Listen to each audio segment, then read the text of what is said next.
Anbar Province, Western Iraq, August 2007, 2:47 in the morning. A man wakes up inside a mud brick safe house on the edge of Ramadi because something is wrong. He lies still. He listens. The two armed guards he positioned outside his door have gone completely quiet. Not the quiet of boredom.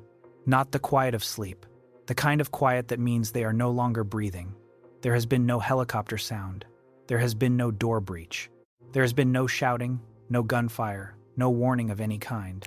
The first sound the man hears is a calm voice in American English, 6 feet from his bed, speaking his name and asking him to show his hands. By 2:53 in the morning, he is on a Black Hawk helicopter leaving Anbar Province. He will not see Ramadi again. This was not a lucky night. This was not an exception. This was the standard operating tempo of Delta Force during the Iraq surge, running from 2006 through 2008. And the dark reason Al-Qaeda commanders feared these raids above every other threat they faced has nothing to do with the men who came through the door. It has to do with what those raids did to the way the entire enemy leadership thought about closing their eyes at night. There were 3 reasons. They layered on top of each other. And by the time the third one took hold, Al-Qaeda's command structure in Iraq was not just losing fighters, it was losing its ability to think. The first reason is technology. Former operators who served in Iraq during the surge period describe a capability gap between Delta Force and Al-Qaeda that was not a small gap. It was not the kind of gap that training or determination could close. It was absolute. And the center of that gap, the single piece of equipment that made the night raids feel like something out of a nightmare to anyone on the receiving end, was the AN/PVS-15 night vision goggle system. The AN/PVS-15 is a binocular format device, both eyes covered, image intensification through 2 separate tubes, giving the operator genuine depth perception in complete darkness. This matters because prior generations of night vision gave soldiers a single tube view, which collapsed depth perception and made precise movement through structures slow and dangerous. The PVS-15 changed that. An operator wearing PVS-15 units in a building with 0 ambient light moves through that building with the same spatial awareness he has in full daylight. Corners, doorways, furniture, bodies on the floor, everything visible, everything processed in real time. Al-Qaeda fighters had no equivalent. What they had were human eyes, built to function in visible light, operating in total darkness. That is not a fair fight. That is not close to a fair fight. But the goggles were only the beginning. The Little Bird and Black Hawk helicopters that inserted Delta Force teams during surge-era operations were running modified rotor systems, specifically designed to reduce acoustic signature. Former operators describe approaching target buildings and hearing almost nothing from the aircraft until it was already on the ground. The first warning many targets received was not engine noise from 500 feet out. It was boots on the roof. Overlay that with the signals intelligence pipeline that JSOC built in Iraq, specifically the architecture that fed targeting data to Task Force 145 and its successor task forces during the surge years. The signal intelligence operation running alongside Delta was pulling cell phone intercepts, pattern of life analysis, and network mapping at a speed that had no historical precedent in special operations anywhere in the world. A target would make a call. Within hours, sometimes within minutes, that call had been intercepted, analyzed, geo-referenced, and translated into a grid coordinate.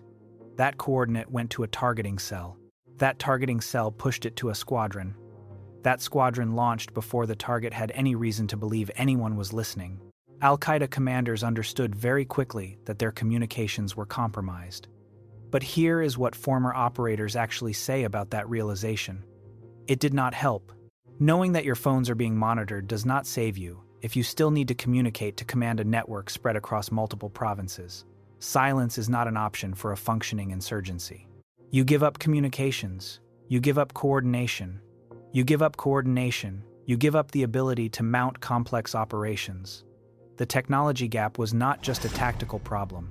It was a strategic trap with no exit.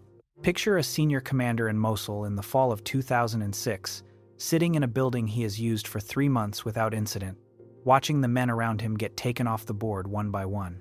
He does not know which communication they made that gave up their location. He does not know if it was a phone call, a courier, a pattern of movement that the Americans had been mapping for weeks.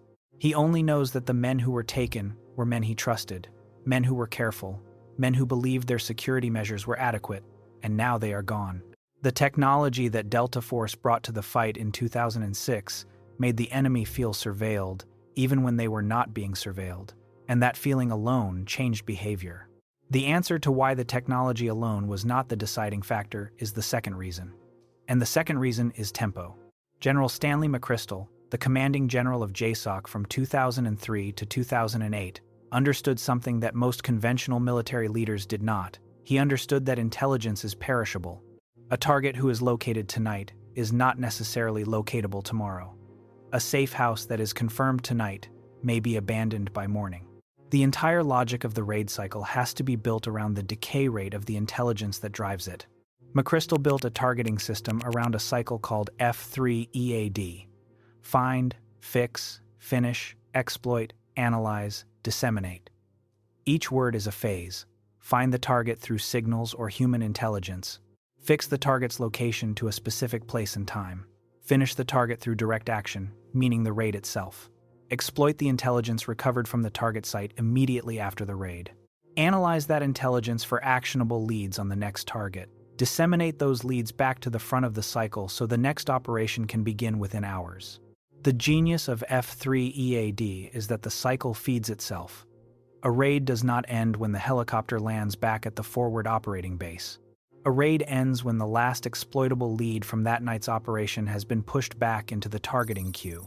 Former operators describe exploitation teams moving through a target building while the assault element was still clearing rooms. Documents, phones, hard drives, pocket litter, anything paper. Everything photographed, bagged, and on a flight to analysts within the hour. By the time those operators were back at base eating breakfast, the next target was already being developed from the material they had just recovered. Within the first year of McChrystal's restructuring of the JSOC task force, the cycle time between raids began compressing in ways that the enemy found impossible to adapt to. A network that had been planning in weeks was suddenly operating on a timeline measured in hours. A commander whose location was reported one night might be on a helicopter by the following morning. The compression was not accidental. It was deliberate, engineered, and it accelerated as the intelligence pipeline improved. At the height of the surge in 2007, JSOC task forces operating under McChrystal's command were running multiple raids per night across Iraq. Not one raid, not two. Multiple simultaneous direct action operations, each one feeding intelligence into the next. Delta Force was functioning within this architecture as the Tier 1 element, taking the highest value targets that the intelligence cycle surfaced. But the effect was not felt only at the top of the network. The tempo compressed time for every level of Al-Qaeda's structure in Iraq. Commanders who had weeks to plan and weeks to move now had hours, sometimes less than hours. Former operators describe a shift in target behavior that became visible in the intelligence data around late 2007.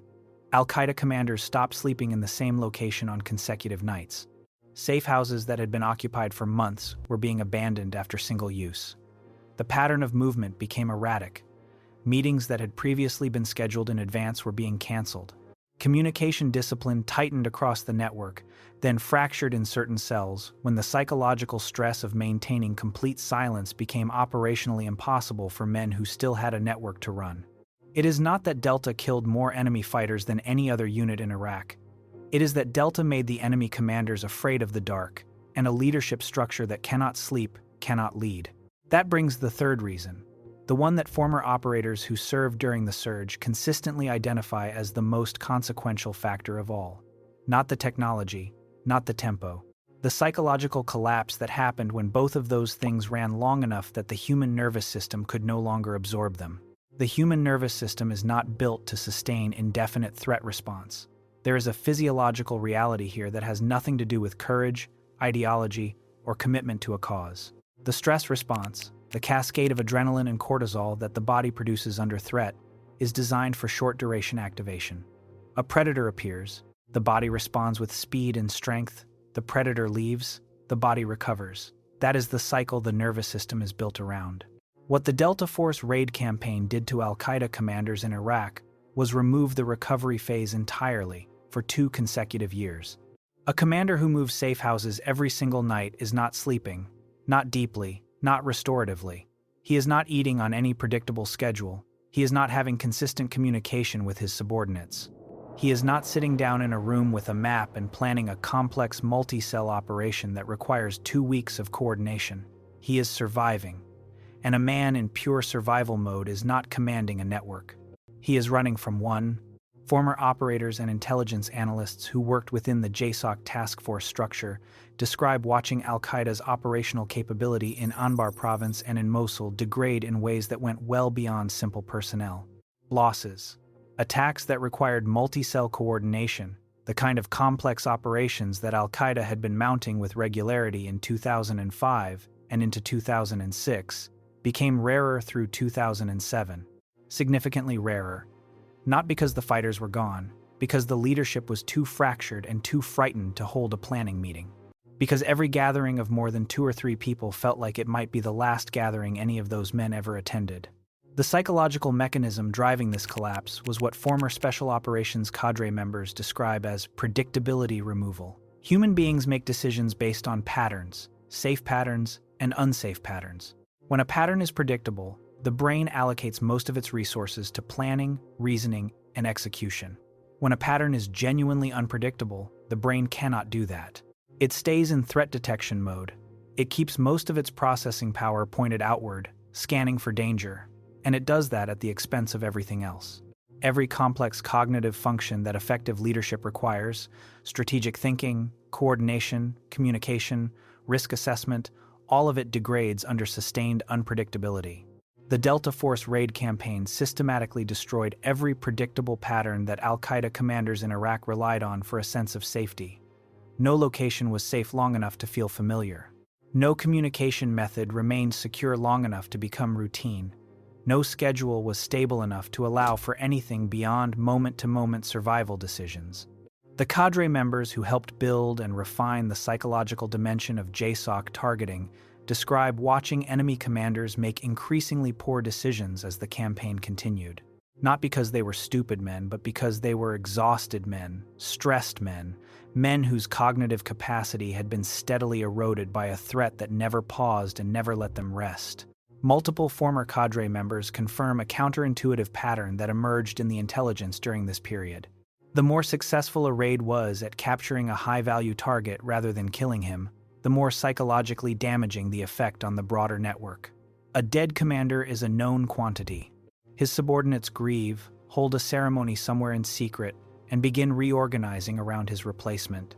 A captured commander is unknown. His subordinates do not know what he said under questioning.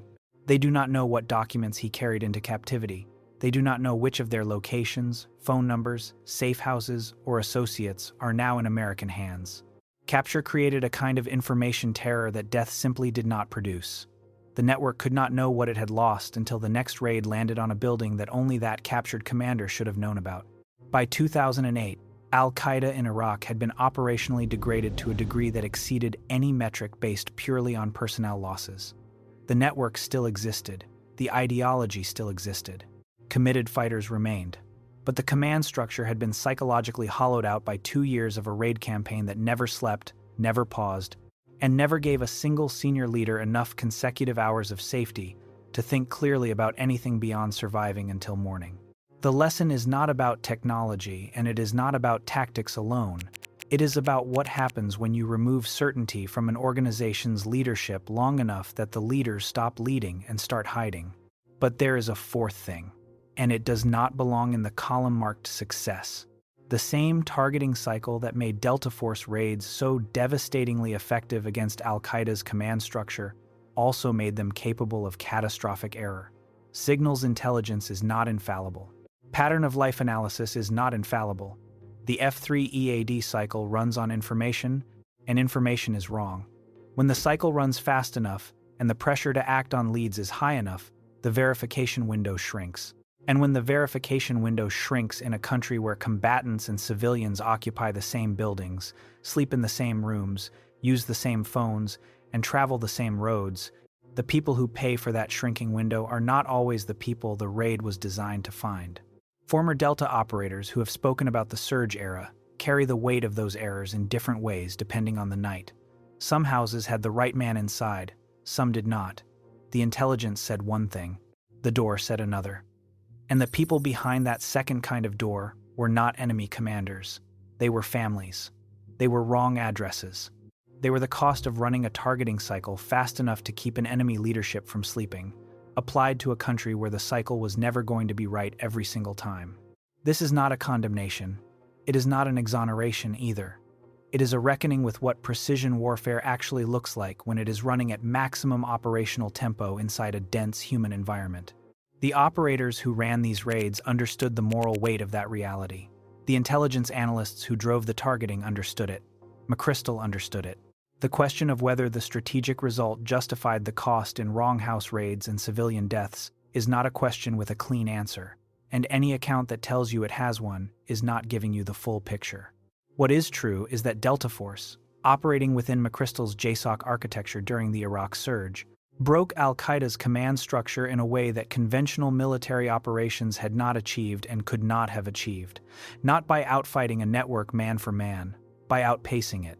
By removing sleep, safety, and predictability from every man at the top of that network until the network could no longer function as a network. The technology made the dark lethal. The tempo made the lethal relentless. And the relentlessness made the psychological toll cumulative until there was nothing left to accumulate against.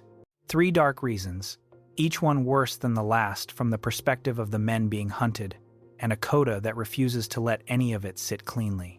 Delta Force did not win the Iraq War. No one is claiming that.